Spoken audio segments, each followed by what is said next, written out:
the longest running online radio show on the iPower Evening Show. DeMarco J on Pretty Ricky and Rafael Castro.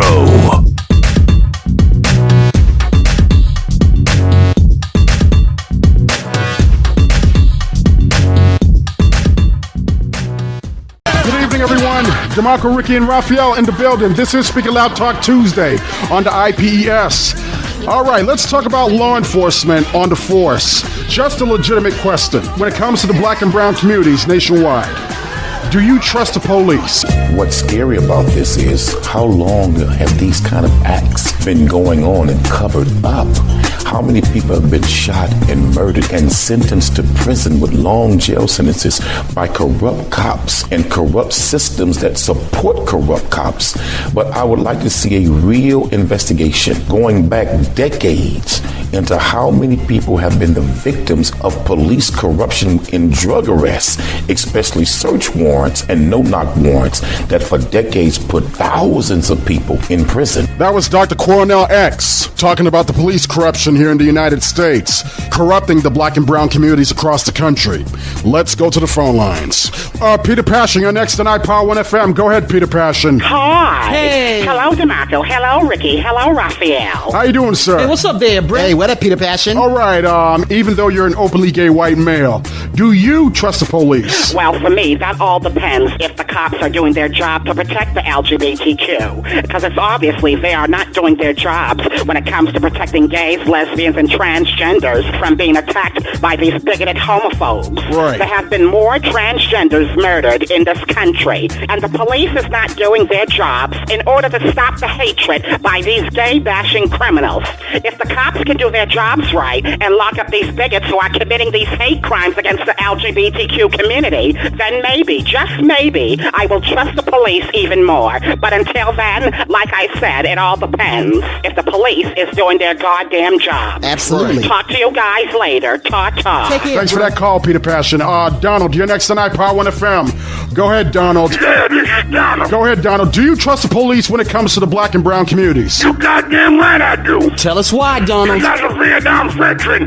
they're here to protect and uphold the law against any criminals who break the law. And the ones who hate cops more are black people and African Americans who got no respect for the law. You said all black people are criminals? Not one cop on the force is a racist or a rogue cop committing acts of violence themselves against law-abiding citizens who are black or Latino?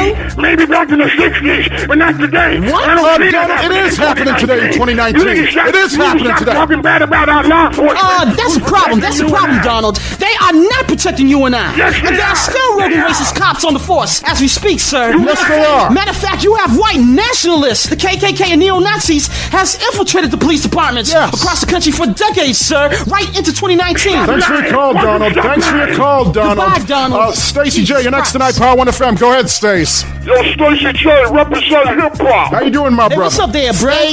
Do you trust the police? Hell no, I don't trust the police. Yo, we talking about cops in our hoods who harass us, ask us for our ID to see if we exist, knowing this is where I live. Seeing if I fit the description of a suspect that don't even look like me in the sketch photo, and then frame me like a born criminal, which most cops sees us as. You know what I'm saying? Right. You think Eric Garner's family, who lost a loved one, trusts the police at this moment? Hell You know no. what I'm You're saying? talking about Gwen Carr, the mother of Eric Garner, who was choked to death by an illegal chokehold, which was an NYPD policy that was outlawed. And former officer Daniel Pantaleo violated that policy, and he was terminated for that. He was. But with the president of the PBA, Patrick Lynch, of the Patrolmen's Benevolent Association, wants it both ways as he was protecting Daniel Pantaleo from being fired from the NYPD, since they can't charge Pantaleo with murdering Eric Garner, who got away with murder as a former cop. Correct. You think Khalif Browder's family, or Seanville's family, or Amadou Diallo's family trust the NYPD right now? Hell no. What about Willie Bennett? You think he trusts the Boston police after he was framed in the Charles Stewart case 30 years ago? No. For those who don't know Willie Bennett, Google Charles Stewart murdering his wife in the Mission Hill section of Roxbury. Framed a black man named Willie Bennett. Bennett's mother died of a broken heart because her son was framed. and got an apology 15 years later. 15 years really? later, my How can ass. we, as people of color, trust law enforcement after that? Especially in a racist city like Boston. That's what I'm saying. Lamont, you're next in iPower 1 FM. Go ahead, Lamont. Yes, this is Lamont. Go ahead, Lamont. Do you trust the police? Yes, I do. Yes, I do. Tell us why. And let me tell you why. Tell us why, Lamont. Because we need law enforcement in our communities to stop these black criminals that are putting harm to innocent people, that are putting destruction to our communities. Black criminals? Going after and robbing white people wait a and minute. hardworking Americans like myself. Really? Look at all the mass shootings that are happening in Chicago, in Los Angeles, Boston, New What does that Orleans. got to do with These police are in the officers black killing communities, us? and we need our beloved police officers to arrest these black criminals. What about who don't white wanna criminals, work Lamont? and rather Lamont, stay on sir, welfare and you live in the sound ignorant and projects irrelevant. about You telling me all black people commit crimes? Now, one crazy ass white person is committing any crimes right now as we speak. You telling me those mass shootings were not committed by white nationalist terrorists across the country? We're talking about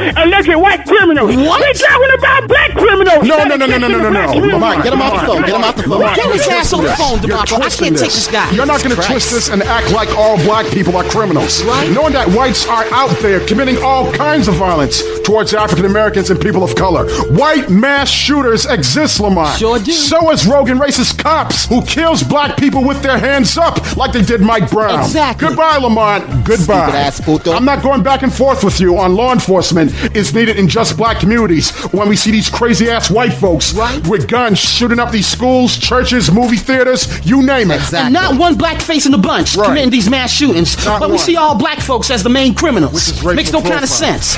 Clarence, you're next on iPower 1 FM. Go ahead, Clarence. Hey, what's up, y'all? How you doing, my brother? Hey, what's up there, bro? Hey, what up, Clarence? Do you, as a black man, African American, trust the police? Well, if you're black or brown or African American in this country, and we see black people like Tanair Rice, Eric Garner, Sean Bell, Sandra Bland, Freddie Gray, Mike Brown, Stephon Clark, Philando Castile, Alton Sterling, Terrence Crutcher, and more innocent black men and women get gunned down and get murdered, I would consider that a hell no. Right. How about y'all? You are never lied. See, look.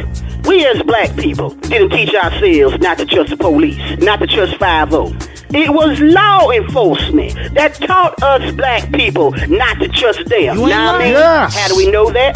The frame-ups, pointing guns in our faces, lying that we resisted, claiming we fit the description that don't even match the profile sketch or the actual suspect that's darker than my light-skinned complexion, telling us to go to the glove compartment to get our registration, and the next thing we know, these cops light our black asses up. Right. They light our black asses up when our hands are up, when we're sleeping in our beds in our own homes. Correct. We are asked to show our IDs, knowing that I lived in this house for 40 years. And then y'all expect me to trust the police? Get the out of here with that bullshit. Yeah. Y'all feel me? I hear you. I don't trust these law enforcement pigs if they get down on their hands and knees, begging black people to trust these gangbangers, because that's exactly who they are. Great call, Clarence. Right. You made some valid points, my brother. He did. Thanks for that call. Rayshawn, you're next tonight, Power 1 FM. Go ahead, Rayshawn. Yeah, what up, DeMarco? What up, Ricky? What up, Raphael? How you doing, my brother? What's up there, Hey, bro? what up, Rayshawn? When it comes to black and brown communities, do you trust the police? Well, first of all, I just want to say shout out to the last previous caller, Brother Clarence, who went in deep on how he sees our people as the victims of this long, strange battle between law enforcement and the black communities nationwide that has yet to see any real justice for our people, black people. Therefore, my answer is hell no. Why the hell we should give our trust to rogue and racist law enforcement when they can't even protect and uphold the law for us, knowing that they work for us and not just for police departments. There are too many police corruptions within these police departments across the country, using and playing with people's lives, playing with our freedom, who are innocent. I'm not talking about those in our communities that are guilty. I'm talking about the ones who have been framed by the racist system and destroying innocent lives of black, brown, and poor people and poor whites, and not given a fair trial, being locked up for years, even decades of lies, forcible confessions, and making money off of the innocent poor based on the color of your skin or nationality, claiming they fit some so-called description of a suspect that they just made up at the police station, playing God with people's innocent lives. They did it with Khalif Browder in New York that cost him 3 years of his freedom by breaking this young man and forcibly committing suicide after he got out of Rikers, leaving Browder's mother, Vanita Browder, with a broken heart that unfortunately sent her to her grave. No charges against the Baltimore officers that murdered Freddie Gray in their custody as the police swept it under the rug, causing Gray's mother to attempt suicide because no justice was served. We all know this sister Sandra Bland out of Texas did not hang herself, as the police claimed, when she had a great future for herself. As long as black men and women, I can only speak for my people. No offense to you, Raphael. I know that Puerto Ricans and Latino brothers and sisters go through the same hell as my people with this broken-ass justice system that only works for these oppressors. That's okay, bro. As long as my people, black people, do not receive real justice that we so demand in this goddamn country, it will be a cold day in hell. You will ever see trust between the black community and law enforcement. That is DOA. Peace, my brothers. Well said, Rayshawn. Thanks for that call, brother. Amen. Another valid point from the best and brightest of iPower. Yep. For real.